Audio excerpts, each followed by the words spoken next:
The heavy steel door slammed shut behind Agent James Carter with an echo that reverberated through the cold, sterile hallway. His heart was racing, though he tried not to show it. Today was his first day as a transporter for the SCP Foundation, a job reserved for the brave, or perhaps the reckless. The air was thick with an ominous silence, broken only by the low hum of security systems and containment units.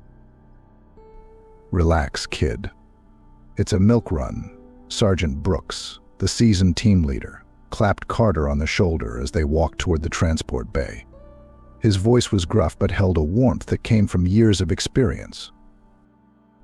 "Milk run," Carter chuckled nervously, glancing at the clipboard in his hands. "I'm not sure that's what I'd call transporting an SCP." Brooks smirked. 743's a chocolate fountain, rookie.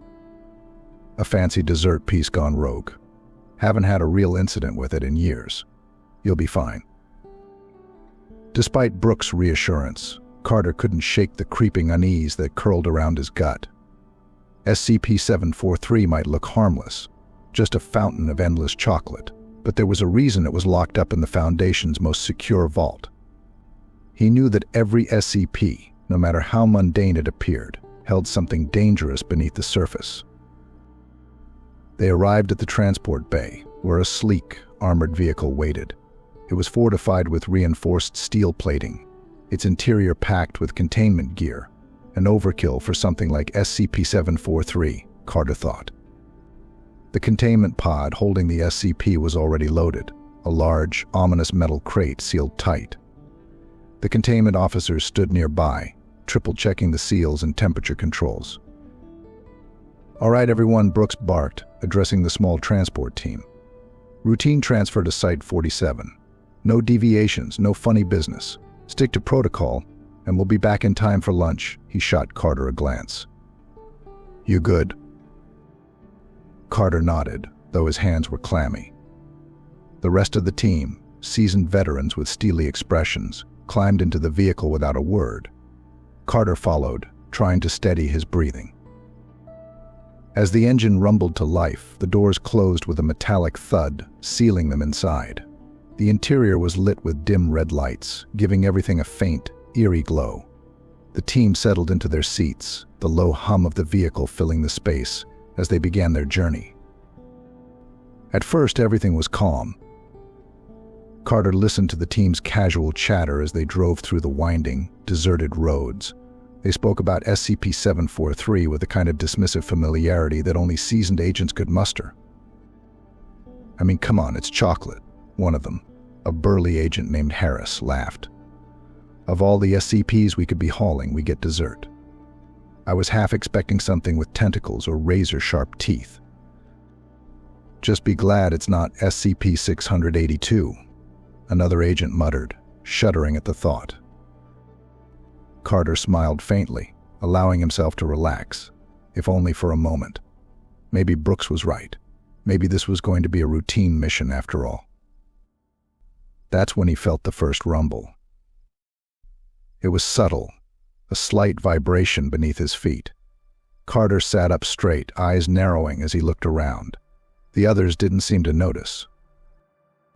Another rumble, this time more distinct, like something shifting inside the containment unit. Did anyone else feel that?" Carter asked, his voice tight. Brooks shot him a look from across the vehicle. "Feel what, rookie?"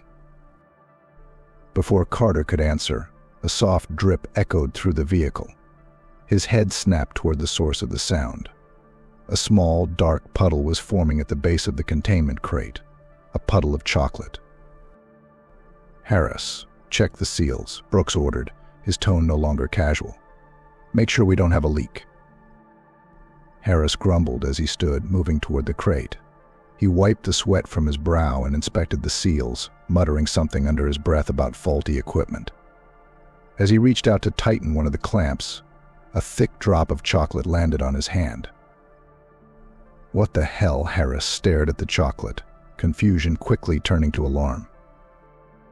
Before anyone could react, the puddle began to spread unnaturally fast, moving in strange, jerky motions. It wasn't just chocolate, it was alive. The viscous liquid slithered across the floor, pooling together into clumps. And then, right before their eyes, it began to move. Tiny legs formed from the chocolate, like grotesque insectoid limbs, writhing and twitching. The chocolate puddles morphed into a swarm of small, crawling creatures, their bodies shimmering darkly under the red lights. "Harris, get back," Brooks shouted. But it was too late. The creatures swarmed over Harris in a matter of seconds, climbing up his legs with a ferocity that sent him crashing to the floor. He screamed, trying to swat them off, but they moved too fast, burrowing into his skin. Blood mixed with chocolate as they tore through him, his screams filling the confined space. "Jesus Christ," one of the agents yelled, pulling out a baton and smashing it down on the swarm. But the creatures only multiplied, flowing over Harris and advancing toward the rest of the team. "Lock it down," Brooks roared, hitting the emergency lockdown switch. The vehicle lurched as the containment systems activated, but the creatures kept coming. The sound of claws scraping against metal filled the cabin, the swarm spreading faster than they could contain. Carter's heart pounded in his chest as he grabbed for a weapon, anything to fend off the advancing swarm. His hands shook as he lifted a fire extinguisher, spraying it wildly at the crawling mass. The freezing chemicals slowed the creatures for a moment, but they quickly recovered, surging forward again. "Carter, we need to contain it," Brooks shouted over the chaos, his voice strained. "Get the backup systems online, now." Carter stumbled toward the control panel, adrenaline surging through his veins. He had trained for this, prepared for the worst, but nothing could have readied him for this nightmare. His fingers fumbled with the controls, trying to activate the emergency containment locks. As the swarm closed in, he could feel the heat of their presence, the nauseating scent of chocolate now sickeningly mixed with blood and fear. The sound of Harris's dying screams still echoed in his ears as he slammed his fist on the panel. "Come on. Come on," Carter muttered under his breath. With a hiss, the secondary containment doors began to slide shut, sealing off sections of the vehicle. The swarm screeched, furious at being cut off from their prey. But Carter knew this was only the beginning. The real horror was just getting started.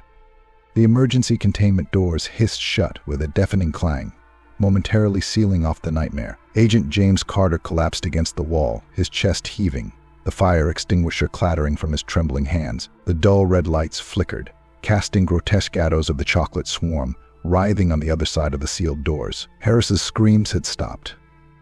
Carter swallowed hard, knowing what that meant.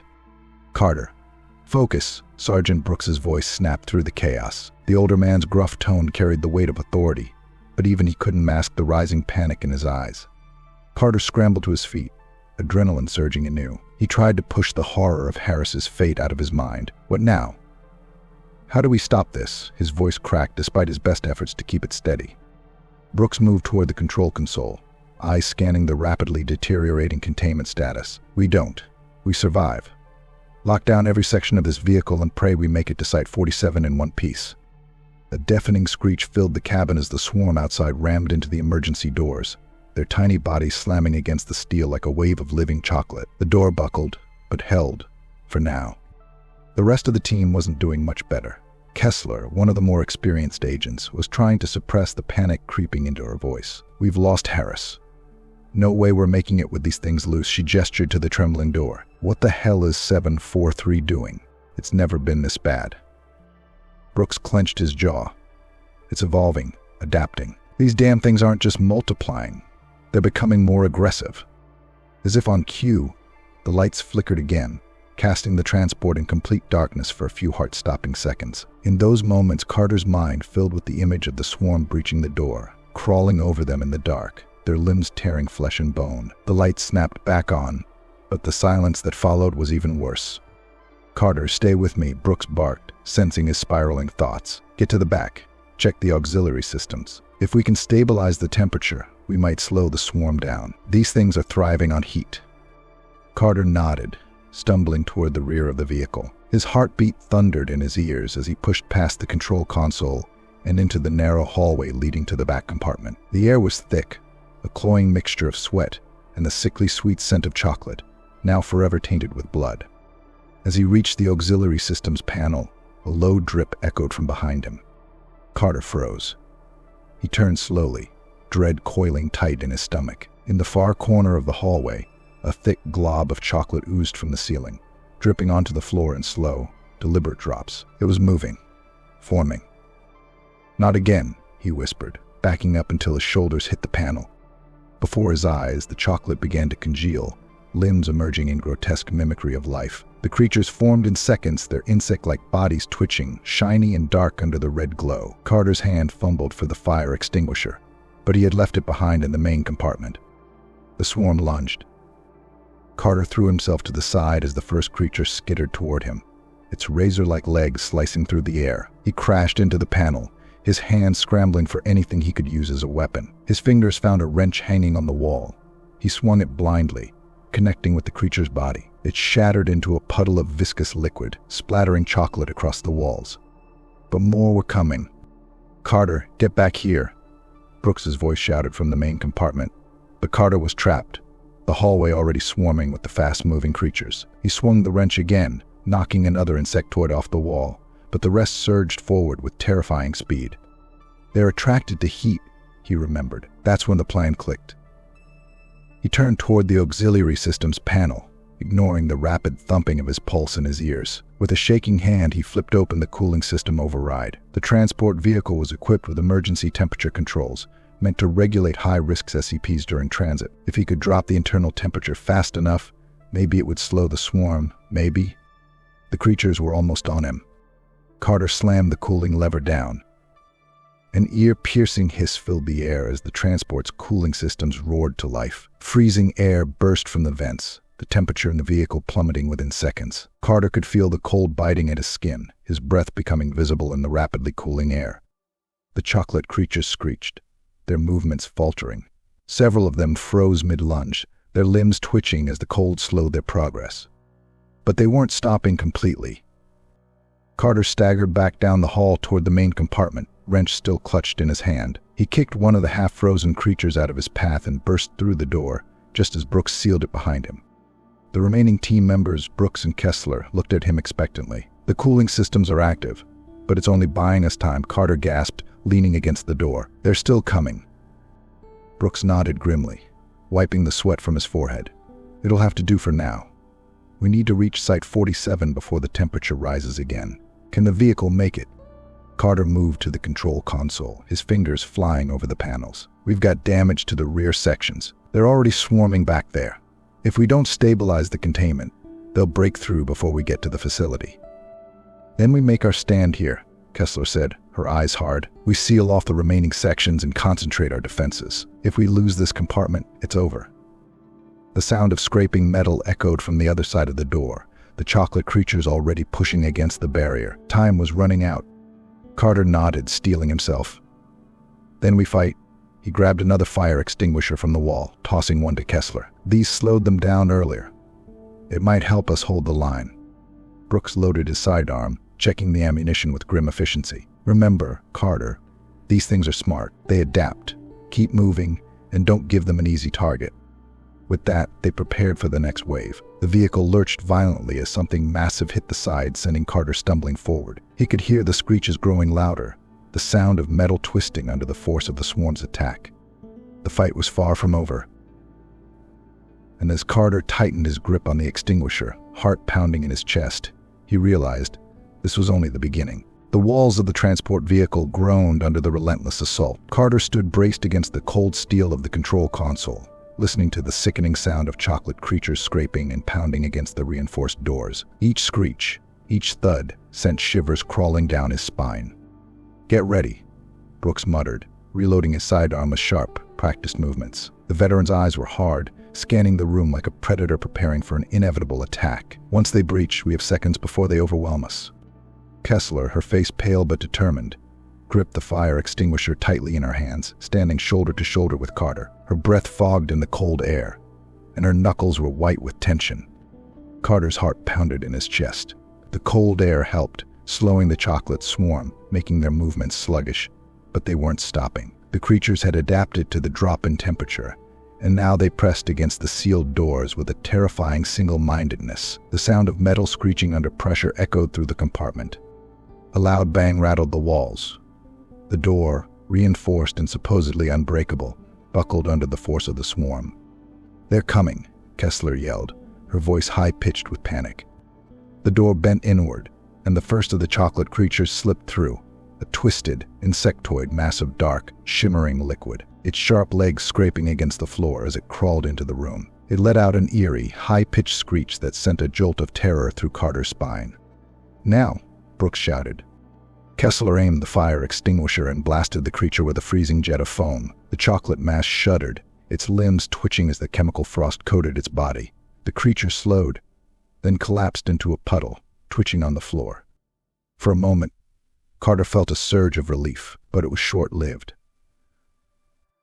More of them poured through the breach, their numbers growing with each second. They scuttled over one another, dark tendrils of chocolate writhing across the floor and walls, converging like a flood of living, writhing horror. They moved with a grotesque unity, converging on anything warm, anything living. Carter swung the fire extinguisher like a club, knocking one of the creatures back as it lunged at him. Another swarm member darted forward, its limbs slashing at his legs, but Brooks fired a round into its center, the bullet splattering chocolate across the walls. "They're not stopping," Carter yelled, his voice hoarse from the tension. "I'm open to suggestions, Carter," Brooks growled, firing 2 more rounds into the mass. The swarm slowed momentarily, but more creatures squeezed through the buckling door, undeterred by the bodies of their fallen. Carter's mind raced. They were being overwhelmed. The cold was barely holding them back now, and the creatures seemed to learn, adapting with each second. He remembered something, a fleeting moment from the containment briefing about SCP-743. "They're drawn to heat," he muttered under his breath. "That's it." His eyes widened with sudden clarity. "We need to lure them away from us. We need to distract them." Kessler shot him a glance. "How the hell do we do that?" Carter's eyes darted around the transport, searching for something.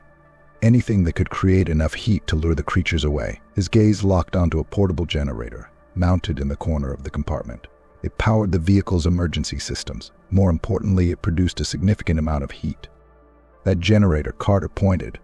"We can overheat it, make it draw the swarm toward it. If we can create enough heat, maybe we can trap them in this section." Brooks frowned, his eyes narrowing as he quickly assessed the plan. "That's insane, Carter. You're talking about overloading the damned thing that could blow the whole compartment." "Not if we time it right," Carter insisted, adrenaline sharpening his focus. "We set it to overload, give it just enough time to attract the swarm, and then we seal the door before it blows." Kessler's face paled further. "And what if we miscalculate?" "Then we die," Carter said, his voice flat. "But if we don't do this, we're dead anyway." Brooks's eyes flicked between the swarming creatures and the generator, and then, after a brief pause, he nodded. "All right, Carter, you've got 5 minutes. Make it count." Carter sprinted to the generator, his hands working furiously to override the safety controls. His fingers shook, but he forced himself to concentrate, bypassing one system after another. Behind him, Brooks and Kessler fought to hold off the swarm, firing rounds and spraying freezing chemicals, trying to buy him time. The swarm pressed harder, their screeches filling the air, their numbers growing faster than Carter could work. One of the creatures lunged at him, its dark, oily body glistening under the red lights. He barely dodged, swinging a wrench into its side, sending it crashing into the wall. "Hurry," Brooks shouted, unloading another round into the massive creatures. "I'm almost there." Carter's fingers flew across the console. The generator hummed louder, heat radiating from it in waves. The creatures slowed, their attention shifting toward the growing heat source. Carter's heart pounded as the temperature began to rise. Sweat beaded on his forehead despite the cold. The swarm stopped advancing toward them, their insect-like heads turning toward the overheating generator, drawn to the intense warmth. "It's working," Kessler whispered, her voice barely audible over the noise. Carter's eyes widened as he finished the final sequence. The generator's heat reached critical levels, and the swarm converged on it, piling onto the machine, their bodies writhing as they sought out the heat. "Now," Brooks yelled. Carter slammed his fist onto the emergency door controls. The reinforced doors slid shut with a loud clang, sealing the generator and the swarm inside the compartment. For a moment, Everything was silent. The sound of the swarm screeching faded behind the heavy steel, replaced by the dull hum of the generator straining under the overload. Carter, Brooks, and Kessler stood in stunned silence, their breaths ragged, sweat dripping down their faces. The tension hung thick in the air as they waited, every second feeling like an eternity. Then, with a deafening boom, the compartment behind them exploded. The shockwave rocked the vehicle, sending Carter and the others sprawling to the floor. The lights flickered wildly, and the acrid smell of burning chocolate filled the air. When the dust settled, Carter slowly pushed himself to his feet, his heart pounding in his chest. The compartment where the swarm had been was now a twisted wreck of metal and debris. The creatures were gone, blown apart by the explosion, but the victory felt hollow. Carter glanced at Brooks and Kessler, both of them bruised and exhausted but alive. The immediate threat had been neutralized, but they were far from safe. The transport was severely damaged, and there was no guarantee that SCP-743 was fully contained. As Carter wiped the sweat from his brow, he couldn't shake the feeling that this wasn't the end. It was only a matter of time before SCP-743 found another way to escape. The aftermath of the explosion left a thick, acrid smoke hanging in the air. Carter's ears rang as he staggered to his feet, the metallic taste of fear still fresh in his mouth. The once secure transport vehicle now groaned under the strain of the blast, its structural integrity compromised. Sparks flew from damaged wiring overhead, casting erratic bursts of light across the smoke-filled compartment. Everyone still breathing. Sergeant Brooks's gravelly voice cut through the haze. He was leaning against a shattered console, wiping blood from a gash on his forehead. Carter coughed, his throat raw from the smoke, and gave a shaky nod. Barely. Kessler, though bruised and battered, forced herself upright. I'm good. For now. For a brief, fleeting moment, there was silence, an eerie calm that filled the space. The compartment where the generator had exploded was now a mangled mess of twisted metal, but the immediate threat seemed to be over. The chocolate swarm had been decimated by the blast, their once relentless screeching replaced by the unsettling groans of the vehicle's damaged systems. But Carter knew better than to trust that silence. The explosion, Carter began, still catching his breath. It bought us time, but there's no telling how much longer this thing will stay contained. SCP-743 isn't just a swarm, it's the fountain itself. The source. We haven't stopped it. Brooks cursed under his breath, glancing around the compartment. You're right. The fountain's still secured, but for how long? This vehicle's holding together by a thread. We need to get out of here before it breaches again, Kessler added, her voice tight with fear. We can't fight another swarm in this condition. Carter moved to the main control panel, his fingers flying over the cracked touchscreen. Communications are still down. We're cut off. Brooks scanned the vehicle, his eyes calculating. All right, new plan. We can't sit here and wait for rescue. We'll have to transfer SCP-743 manually to a secure location outside the vehicle. Kessler blinked in disbelief. You're joking, right? You want us to move that thing? With what? There's a secure facility a few miles back, Brooks said, his tone grim but resolute. We can use the emergency transport containers, haul the fountain out, and lock it down there. It's our only shot. The vehicle's too damaged to make it to Site 47. Carter looked at the shattered containment pod that had once held SCP-743, its twisted remains barely recognizable through the smoke. The chocolate fountain was still inside, its dark, syrupy surface eerily calm. But there was no doubt in his mind that the moment they tried to move it, the nightmare would begin all over again. Manual transfer, Carter repeated under his breath. This is insane. We don't have a choice, Brooks growled. Either we move it or we die here when it breaches again. With no other options, they quickly began preparations. The emergency transport containers were small, portable containment units designed for short-term use with low-level CPs. but they had no idea if it would be enough to hold something as volatile as SCP-743. As Carter and Kessler wrestled the containment unit into place, the vehicle shuddered violently. The temperature was rising again, the cold air from the cooling system struggling to hold back the heat radiating from the fountain. "The swarm's coming back," Kessler whispered, her face pale. "We don't have much time." Brooks readied his sidearm, the tension palpable in his every movement. "Once we start moving it, they'll come after us. We stay together, we stay sharp, and we keep moving no matter what. Understood?" Carter nodded, though his heart pounded in his chest. He gripped the containment unit's handles tightly, his palms slick with sweat. The chocolate fountain sat ominously within the unit, its dark liquid swirling gently, as if it was waiting, watching. Brooks took a deep breath. On 3. 1, 2, 3. They lifted the containment unit together, the weight of it heavy in their hands. As soon as they began moving, the temperature surged, and Carter felt it, a low, guttural rumble from deep within the fountain. "They know," Carter hissed, his grip tightening. "They're coming." As if summoned by his words, the walls of the vehicle shuddered violently.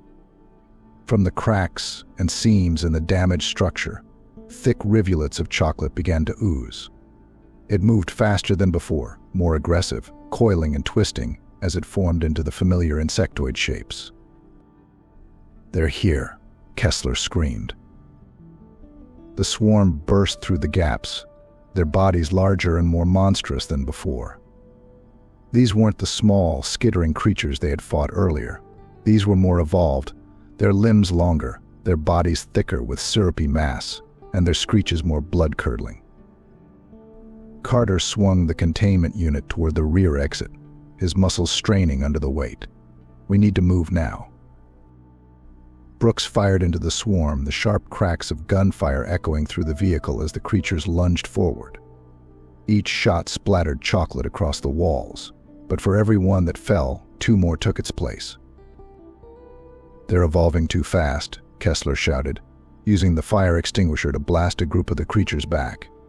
"We can't hold them off much longer." Carter's breath came in ragged gasps as they neared the rear hatch. The swarm was relentless, closing in from all sides, their bodies writhing and snapping with unnatural hunger. The heat was unbearable now, thick and oppressive, making every step feel like a battle against gravity itself. "We're almost there," Brooks barked, unloading his last magazine into the advancing horde. "Get that door open." Carter reached the hatch controls, his fingers slick with sweat and trembling with fear. He slammed his fist against the emergency release, and with a loud whoosh, the rear hatch opened, revealing the dark, misty forest beyond. But the swarm was faster. A massive creature, its body twice the size of the others, lunged at them with terrifying speed. Its chocolate-coated limbs slashed through the air, aiming straight for Carter. "Kessler, now," Brooks roared. Without hesitation, Kessler swung the fire extinguisher into the creature's side, knocking it off course just as it was about to strike. The force sent the creature crashing into the wall, but the impact shattered the extinguisher, leaving them without their only defense. "We're out of time," Carter screamed, hauling the containment unit through the open hatch. The cold night air hit him like a shock, but there was no time to savor it. The swarm poured through the vehicle, their screeches deafening as they spilled out into the open air, closing in around them. Brooks and Kessler followed, their movements frantic as they slammed the hatch shut behind them. But the swarm was already crawling over the vehicle, their numbers growing, surrounding them. "We can't fight them all," Kessler yelled, her voice breaking. "We're not fighting," Brooks growled. "We're running." Carter didn't need to be told twice. With the containment unit between them, they sprinted toward the dark woods, the swarm hot on their heels. The ground trembled beneath their feet as the chocolate creatures surged forward, their limbs tearing through the earth and trees, relentless in their pursuit. The forest loomed ahead, dark and unforgiving, but it was their only hope. And as they disappeared into the shadows, the screeches of the swarm filled the night, echoing through the trees like a promise of death that would not be outrun. The night air was cold, biting at Carter's face as he and the others crashed through the thick underbrush of the dark forest. The containment unit between them felt impossibly heavy, the weight pressing down on his arms, his muscles screaming with every step. But they couldn't stop. They had to keep moving. Behind them, the screeching swarm tore through the trees, its grotesque chocolate forms shimmering in the moonlight, gaining ground with terrifying speed.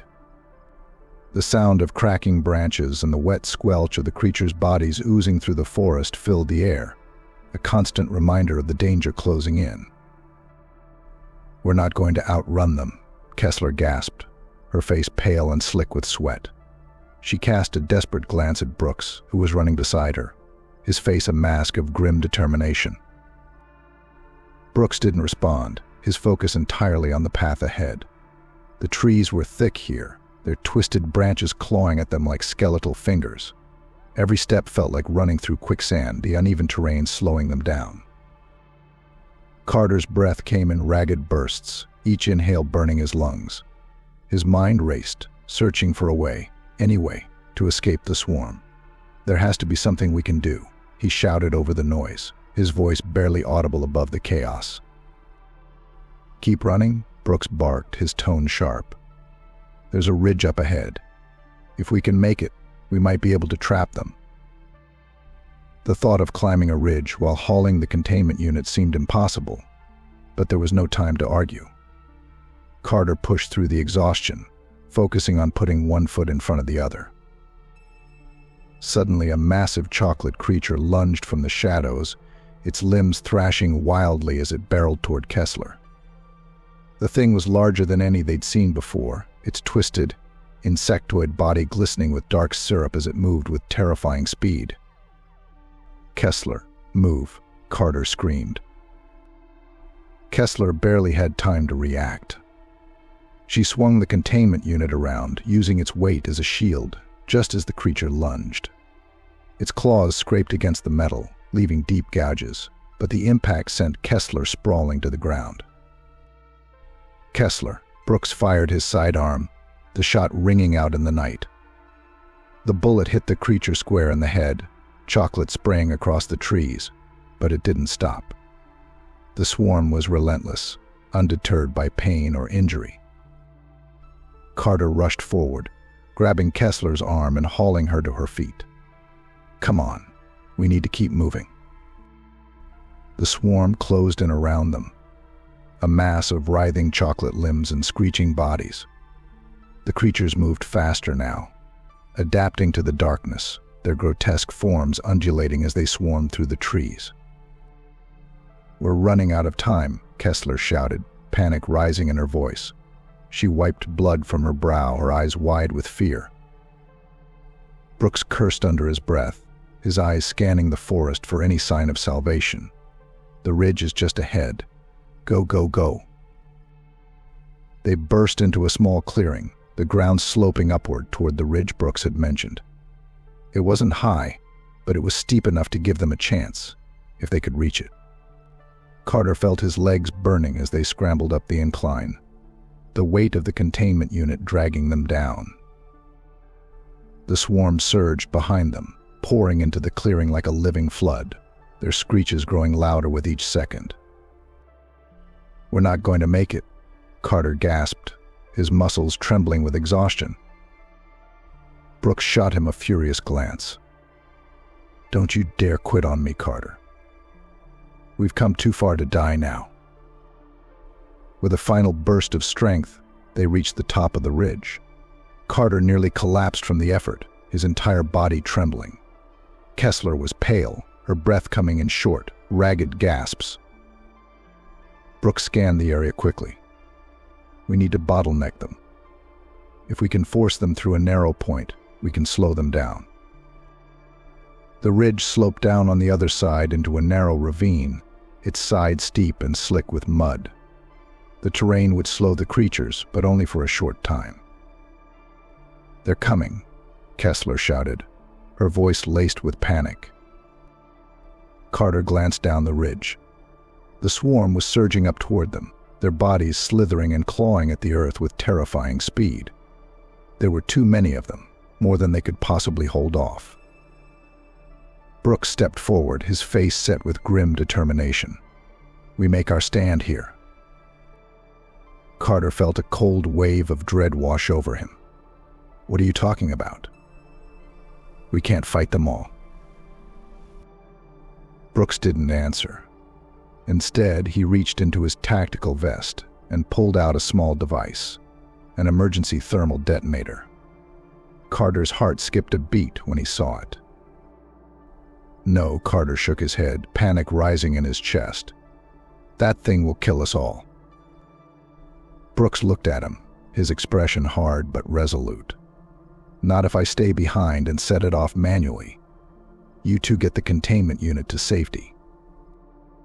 "Brooks, no," Kessler's voice cracked, desperation clear in her eyes. "There's no other way," Brooks snapped, his voice cold and final. "That swarm won't stop. You know that. If I don't blow the ridge, they'll follow us all the way to the facility."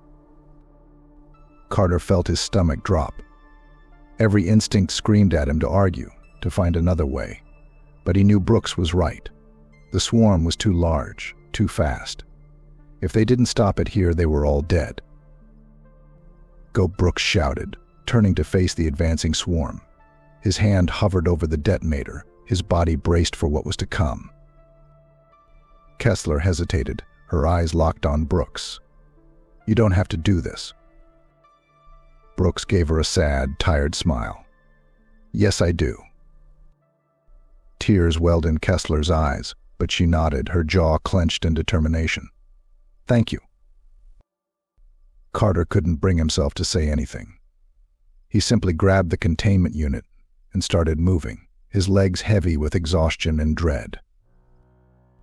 As they descended the far side of the ridge, the screeches of the swarm filled the air, growing louder, more desperate.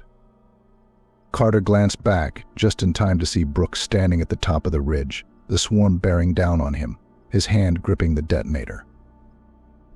The explosion that followed was deafening, a blast of heat and light that shook the ground beneath their feet. Carter and Kessler were thrown forward, tumbling down the ravine as the blast wave ripped through the forest, tearing trees from the earth and scattering the swarm in a hail of fire and chocolate. When the dust settled, an eerie silence followed. Carter lay on the ground, his chest heaving with each breath. His ears rang, and his body ached, but he was alive. Kessler crawled to her feet, her face streaked with dirt and tears. She glanced back at the smoldering ridge, the last trace of Brooks disappearing in the settling dust. "Come on," Carter whispered, his voice hoarse. "We have to keep moving." And with the containment unit still between them, they turned and limped toward the distant glow of the facility, leaving the ruins of the forest and Brooks's sacrifice behind them. The distant glow of the containment facility flickered on the horizon like a mirage, but to Carter, it seemed impossibly far away. Each step was agony. His legs felt like lead, his arms were numb from carrying the weight of the containment unit, and the pounding of his heart drowned out almost every other sound. Beside him, Kessler's breath came in ragged gasps, her face pale and streaked with dirt and sweat, but they kept moving. They had to. Behind them, the forest still smoldered from the explosion, the ridge now a dark, broken line against the sky. Brooks's sacrifice had bought them precious time, but the swarm wasn't gone, just slowed. Every now and then, Carter would catch a glimpse of movement in the shadows, a slithering chocolate limb or the glint of insect-like eyes. The creatures were still out there, circling, watching, waiting for another chance to strike. "We're close," Kessler gasped, her voice barely above a whisper. "Just a little further." Carter nodded, though his body screamed for rest. The facility site Delta wasn't large, more of an emergency outpost than a full containment site, but it had reinforced doors, backup containment chambers, and, most importantly, a direct line to the SCP Foundation. If they could just make it inside, they had a chance to survive the night. Suddenly, a low rumble echoed through the trees, and the ground beneath them trembled. "What was that?" Kessler asked, her eyes wide with fear. Carter didn't need to answer. He knew the swarm wasn't done yet. Before he could react, the forest erupted around them. Chocolate creatures burst from the underbrush, their bodies larger and more grotesque than before. The explosion had only made them angrier. The twisted limbs of the swarm moved with unnatural speed, their screeches louder and more terrifying in the dead of night. "Run," Carter shouted, tightening his grip on the containment unit as he sprinted forward. Kessler was right behind him, her footsteps frantic as the swarm surged toward them. The trees blurred around them, the sharp branches whipping at their faces and arms as they plunged deeper into the dark woods. The screeches of the creatures filled the air, growing louder, closer, until Carter could feel their hot, sticky breath on his neck. "We're not going to make it," Kessler screamed, her voice breaking with terror. "We have to." Carter's voice was raw, his lungs burning with every breath. The facility was just ahead now, its reinforced walls glowing in the moonlight, a beacon of safety in the chaos. But the swarm was too fast, too relentless. Carter could hear the creatures closing in, their limbs slicing through the underbrush like blades. He risked a glance over his shoulder and saw one of the creatures, massive, its body a writhing mass of dark, syrupy chocolate, lunge at Kessler. "Kessler, move." She dove to the side just as the creature's claws slashed through the air where she had been. It hit the ground with a sickening squelch, its limbs flailing as it scrambled to regain its footing. "Keep going," Carter shouted, pushing forward with every ounce of strength he had left. They reached the outer gates of the facility, and Carter slammed his fist against the control panel. The gates groaned, the mechanisms grinding as they slowly opened, but it was too slow. The swarm was nearly on top of them. "Come on," Kessler shouted, panic rising in her voice as she struggled to hold the containment unit steady. With a final, desperate heave, they pushed through the gates just as the creatures slammed into the metal, their screeches echoing off the walls. Carter hit the controls again, and the gates groaned shut, sealing them inside. For a brief, blissful moment, there was silence. Carter collapsed against the wall, his body trembling, his chest heaving with exhaustion. Kessler dropped to her knees beside him, her face buried in her hands. The swarm pounded against the gates, their screeches muffled but persistent. "We made it," Kessler gasped, her voice barely audible. "Not yet," Carter muttered, pushing himself to his feet. "We need to secure the containment unit." Kessler nodded weakly and stood, her body swaying with fatigue. Together, they dragged the containment unit toward the facility's main door. The entrance was reinforced, designed to withstand high-level SPEP breaches, but Carter couldn't shake the feeling that it wouldn't be enough if the swarm got through the gates. The door slid open with a sharp hiss, revealing a sterile, cold interior. The lights flickered on automatically, casting long shadows across the narrow hallways. Carter felt a strange sense of déjà vu. It wasn't so different from the transport vehicle, cold, confined, and humming with a low, ominous energy. They moved quickly, hauling the containment unit into the central chamber. There they found the secondary containment pod, a heavily reinforced chamber designed for short-term SPEP storage. It wasn't perfect, but it would have to do. "Help me with the locks," Carter said, his voice hoarse. Kessler, her hands shaking, fumbled with the control panel, entering the override codes to open the pod. The doors slid open, and they carefully slid the containment unit inside. Once it was secured, Kessler collapsed against the wall, her breath coming in short, panicked bursts. "Do you think that will hold it?" Carter stared at the pod, the thick metal walls and layers of containment seals. "I don't know," he admitted. "But it's all we've got." The low rumble of the swarm outside continued, a constant reminder of the danger lurking just beyond the gates. Carter moved to the control console, his fingers trembling as he tried to establish communication with the Foundation. "We need to get a message out," he muttered, entering the codes to connect to the emergency line. "If we don't tell them what's happened, no one will be prepared." The console flickered to life, and a garbled voice came through the speakers. "This is Site Delta, what's your status?" Carter leaned forward, his voice urgent. "This is Agent James Carter. We've contained SCP-743, but it's unstable. The swarm is still out there. We need extraction immediately." There was a pause, and then the voice crackled back through. "Understood, Agent Carter. Extraction team en route. Hold your position." Carter sighed, relief washing over him, but it was short-lived. Outside, the gates groaned under the weight of the swarm. The creatures were relentless, their bodies piling up against the metal, clawing and screeching with maddening persistence. "They're not going to stop, are they?" Kessler whispered, her eyes wide with fear. Carter shook his head, his heart pounding in his chest. No, they're not. The lights in the facility flickered again, casting long, eerie shadows across the room. The containment pod stood ominously in the center, the dark chocolate fountain inside eerily still. But Carter could feel it, the pressure, the weight of something far more dangerous waiting to break free.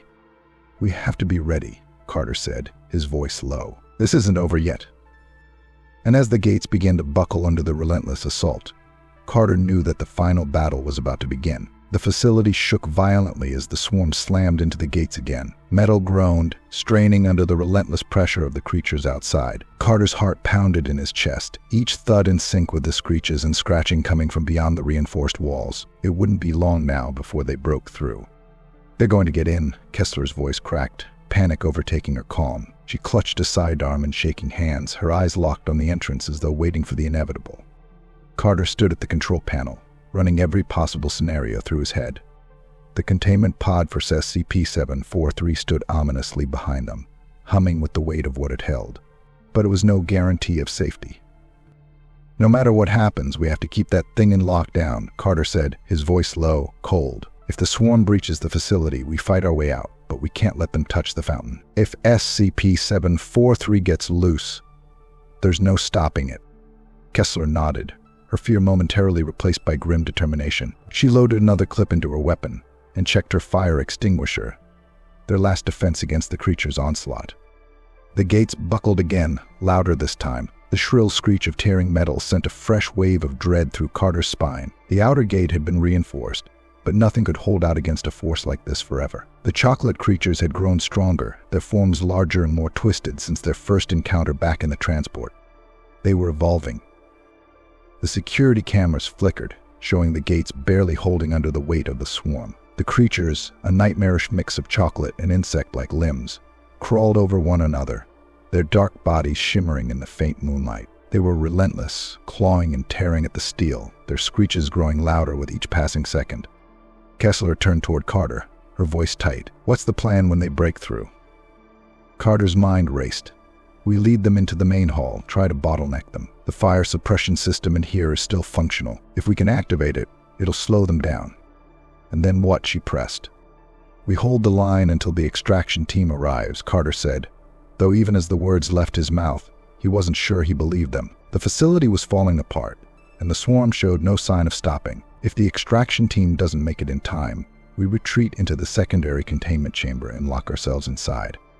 Kessler's eyes flicked to the containment pod, holding SCP-743. "And what about that thing? How do we make sure it stays contained?" Carter shook his head. "We pray it holds." A deafening crash echoed through the facility as the gates finally gave way. The security feed on the control panel blinked out as the cameras were destroyed, and a cold, hollow silence followed. Then came the swarm. It poured through the breached gates like a flood, a mass of writhing chocolate bodies, screeching and clawing as they tore through the facility's defenses. The sound was overwhelming, a cacophony of alien shrieks and grinding metal as the creatures rushed forward. "They're here," Kessler shouted, raising her weapon. Carter gripped his sidearm tightly, every nerve in his body screaming with adrenaline. He could see the first wave of creatures rounding the corner, their limbs glistening with a dark, syrupy sheen. They moved faster now, more aggressive, their shapes distorted into monstrous forms. "Activate the fire suppression," Kessler yelled. Carter slammed his hand down on the emergency override. A sharp hiss filled the room as freezing mist sprayed from the ceiling, filling the main hall with a thick, icy fog. The swarm hesitated, their movements slowing as the cold air hit them. But they didn't stop. The creatures surged forward again, pushing through the mist with renewed ferocity. Carter fired into the advancing mass, his bullets punching into the thick chocolate bodies, but it only slowed them for a moment. The creatures were relentless, their limbs snapping and clawing as they closed the distance. "Kessler, fall back," Carter shouted, backing toward the central chamber. The creatures were too many, their numbers overwhelming. The fire suppression system wasn't enough to stop them. It was only delaying the inevitable. Kessler fired off a few more rounds, her face pale with fear. "There's too many." "I know," Carter yelled, his voice strained as he fired again. "We have to keep them out of the containment chamber." As they retreated, the swarm pressed harder. The chocolate creatures were everywhere, flooding the hall, crawling over the walls and ceiling, their screeches echoing through the facility like the cries of a waking nightmare.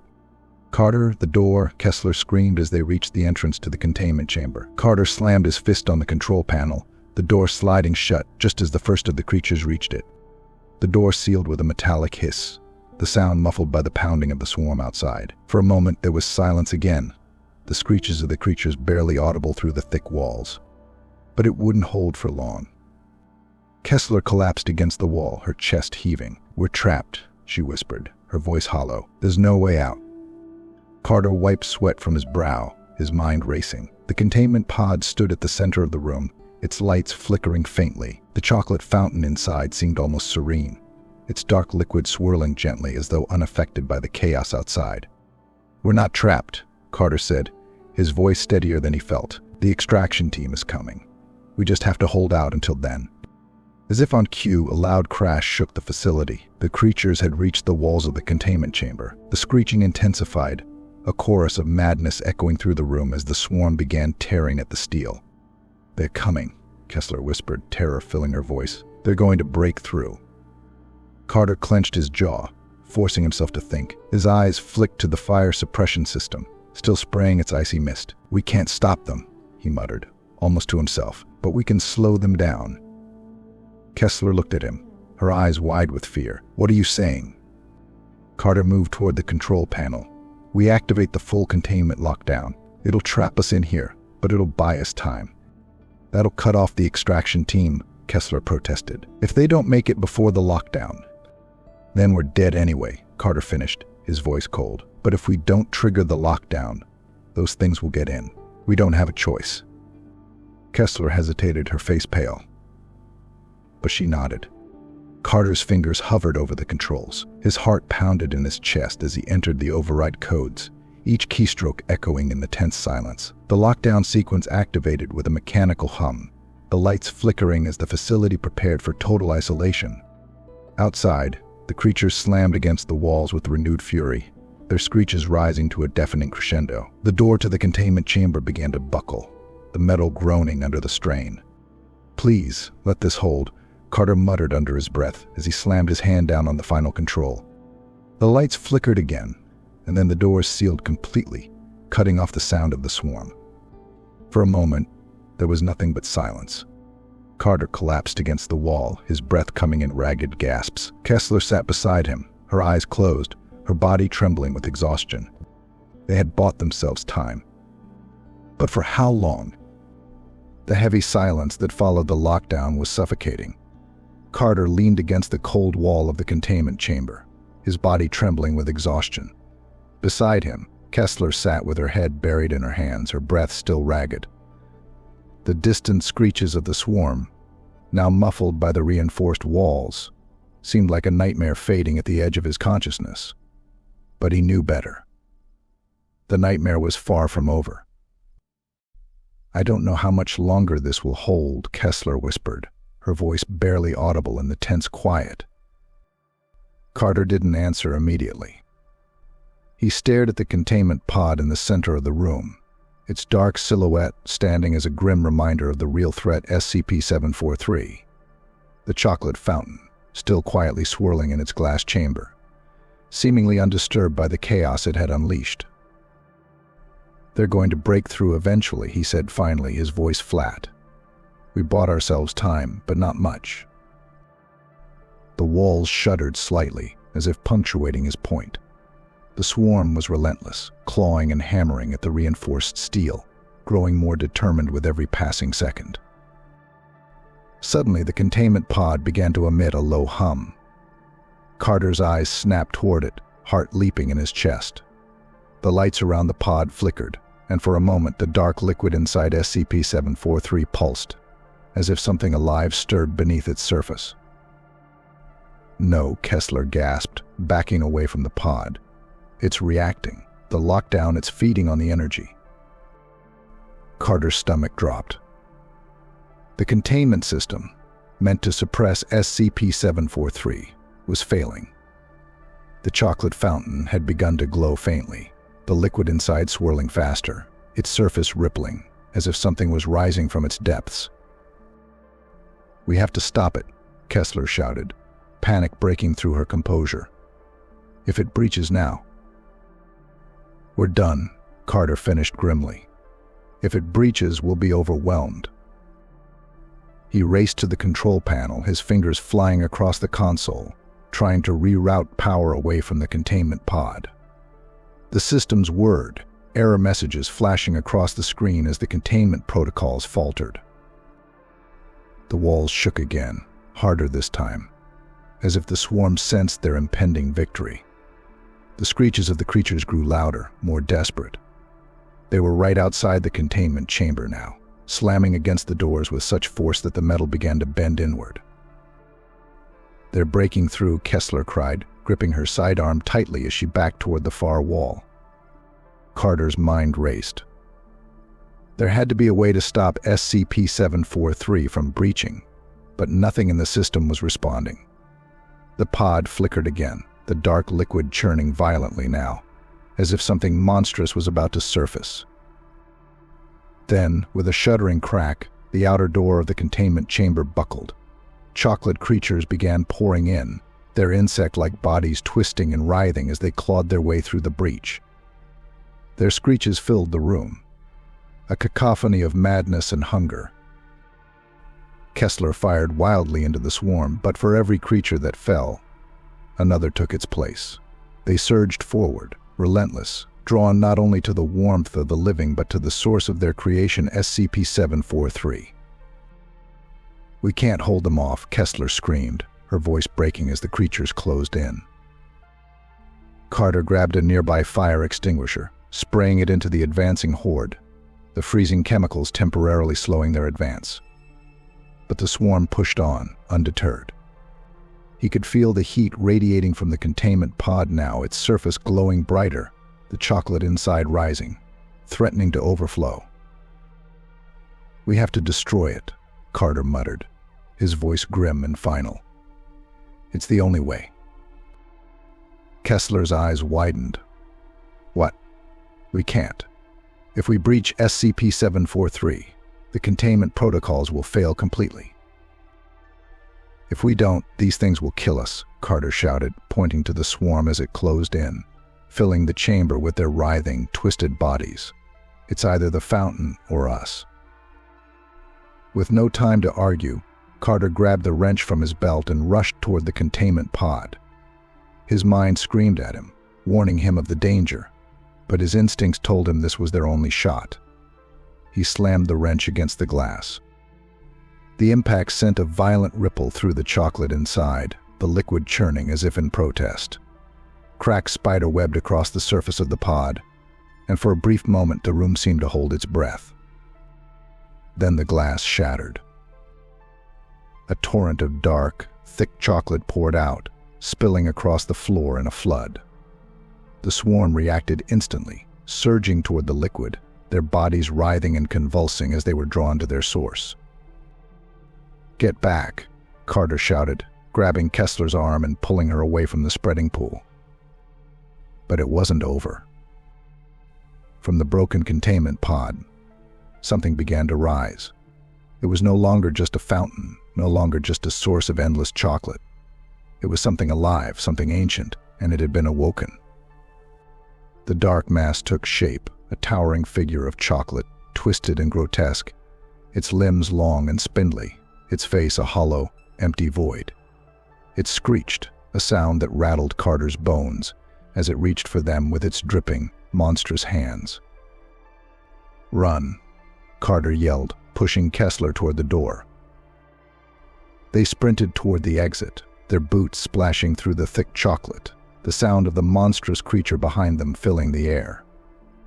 The swarm, now in a frenzy, swirled around the room, their bodies merging with the larger entity, becoming part of the monstrous form that had risen from SCP-743.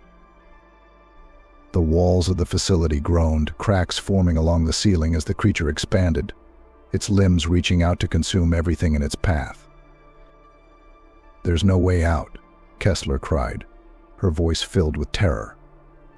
Carter's mind raced. They were running out of time.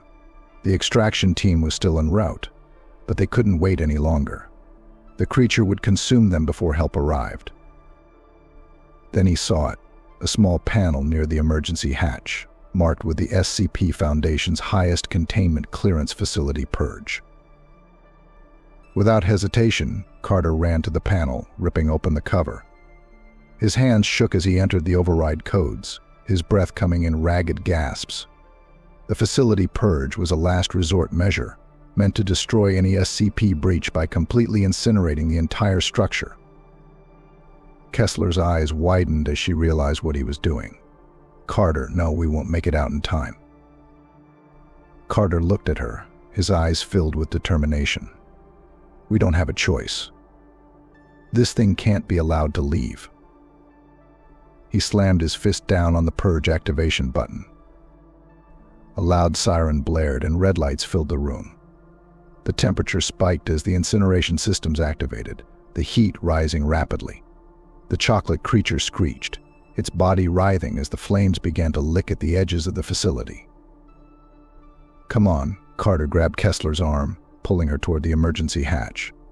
They had seconds to escape before the entire facility was consumed. They scrambled toward the hatch, the heat intensifying behind them. Carter could feel the fire creeping closer, the air thick with smoke and the smell of burning chocolate. His lungs burned as he pushed Kessler through the hatch, following right behind her. As they tumbled out of the facility and into the cold night air, Carter glanced back just in time to see the monstrous creature consumed by the flames. Its screech echoed through the night as the walls of the facility collapsed in on themselves, the fire roaring higher and higher until it was nothing but a pile of smoldering ash. For a moment, there was silence. Carter collapsed onto the ground, his body trembling with exhaustion, the cold night air stinging his lungs. Kessler lay beside him, her face pale but alive. "We did it," she whispered, her voice filled with disbelief. Carter nodded, staring up at the stars. They had survived. But as he wiped the sweat from his brow, he noticed something, a small, dark stain on his hand. Chocolate. SCP-743 wasn't done with him yet.